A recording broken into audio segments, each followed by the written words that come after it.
Yo, what's up guys, it's X-Rays and welcome back to a Extinction video. Recently, GameSpot decided to kind of cover a little bit about Extinction. They went a little bit into detail into it. Not a lot. They were, they're still trying to keep some stuff back.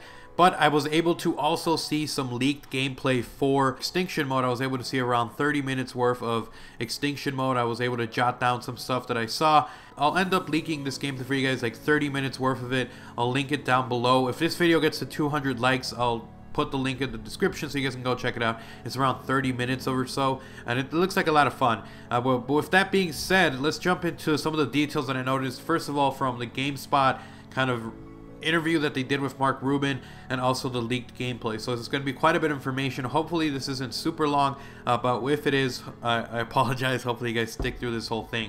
Alright, so the first thing that I noticed is that there's going to be different loadouts that you can choose to have. You're actually going to be able to either help out your team or provide more stuff for yourself, but there's going to basically be an option where you choose to be able to use some of the skill points that you gain to give your team ammo or to give them health packs. So it's kind of reminiscent of some Battlefield style things where you can kind of help out the rest of your team. So it's going to be kind of like that. Each one you can decide, maybe you want to have better armor for the team. Maybe you want to drop down ammo packs. Maybe you want to drop down health packs for people to recover. It's going to be a pretty interesting concept. They're trying to make this super cooperative where, one person is deciding to go up front and protect the drill and protect, destroy the hive. Other people are maybe closer outside picking people off before they get to the drill. So it looks like a really interesting concept. We'll see how that goes. It looks really hectic, but it looks like it's going to be a lot of fun. Alright, so the next thing that I noticed, and this is probably going to, I don't know how I feel about this, but I don't know, let me know you guys' opinion in the comment section below. But you can only have one primary. I was noticing this. I was looking at the gameplay, the leaked one that this guy live streamed, and basically whenever he would try to buy another weapon, and if he had his pistol out, it would say you can't switch, or you can't buy this weapon with the current weapon you're using. So I'm assuming you can only have one primary weapon, and then you would have to have a secondary as your pistol. Speaking about the drill can actually get damaged. That's the whole point. You got to protect the drill. And then once it does get damaged, it's kind of funny. You have to walk up to it like you're reviving someone in Zombies, and you just kind of press a button and the bar starts filling up, just like if you were to be reviving someone. Same thing with the drill. I'm kind of happy. I thought that you were going to have to go and find some part in order to be able to fix it, but luckily you just have to go up to it and basically revive it. Another thing I noticed was, depending on how close you are to the aliens, they either choose to attack you or they completely ignore you and try to go after the drill. So if you're close to the drill, they're going to choose to attack the drill before they attack you. If you're a little further from the drill, then they'll try to attack you, again depending on how far they are from you. So it's kind of like this: if they're closer to the drill, they'll attack the drill. If they're closer to you, they'll attack you. So it's a pretty interesting concept. So once you destroy the hive, after the drill does its thing, all the aliens start attacking you. So that's basically what happens after that. It switches from defending to basically surviving at that point. Once you actually kill all of the aliens, you're able to have some downtime where you can walk around the map, search at different stuff. We'll get a little bit more into that.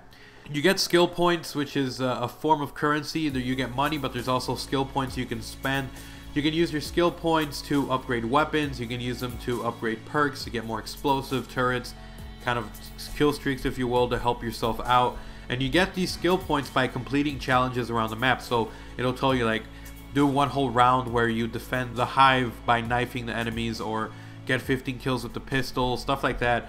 And if you do that before the drill actually destroys the hive, then you get these skill points that you're able to then use to upgrade your perks, like you're reloading a lot faster, 40% faster, 50% faster, stuff like that. Or you can use it to upgrade your weapon in terms of, you can have more ammo and stuff like that. But most of it was like stuff for your pistol and stuff.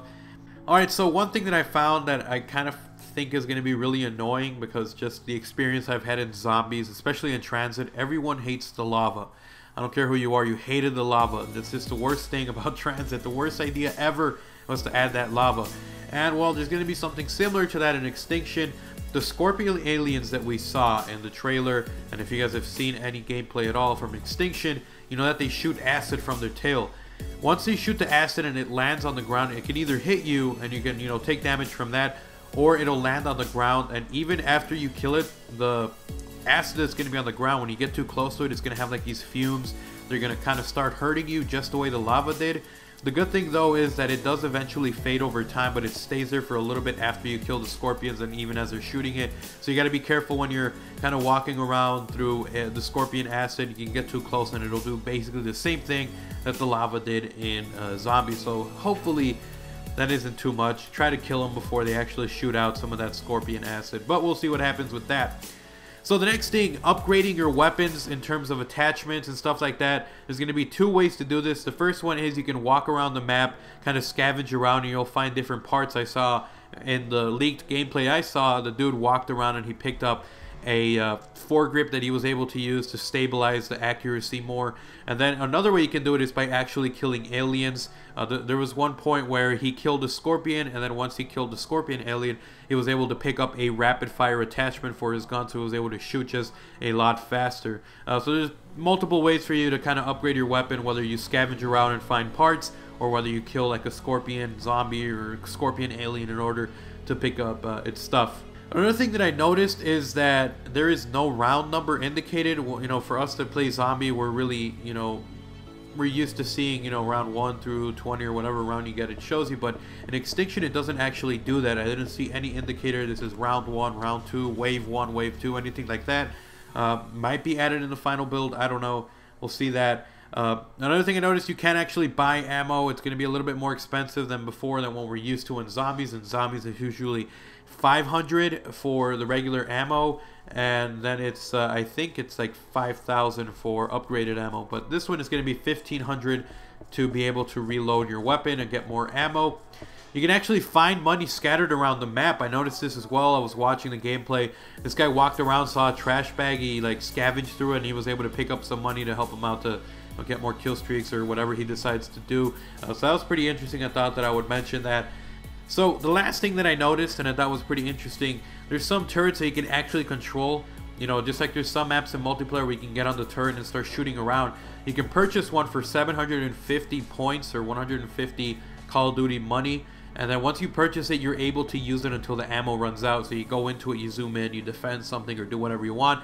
So there's some that are automatic and there's some that you can actually control for 750. We'll see how that works out, but that was basically a little bit of information, guys. This video got really long. I apologize for that, but there was a ton of information I wanted you guys to know about. Hopefully you guys enjoyed the video. If you did, remember to slap a like and a favorite. If you guys are new around here and have not already subscribed, feel free to do so. On my way to 30,000 subscribers. Any help you guys could give me would be much appreciated. With that being said, I'll see you guys next time. I'm X-Rays. I'm out.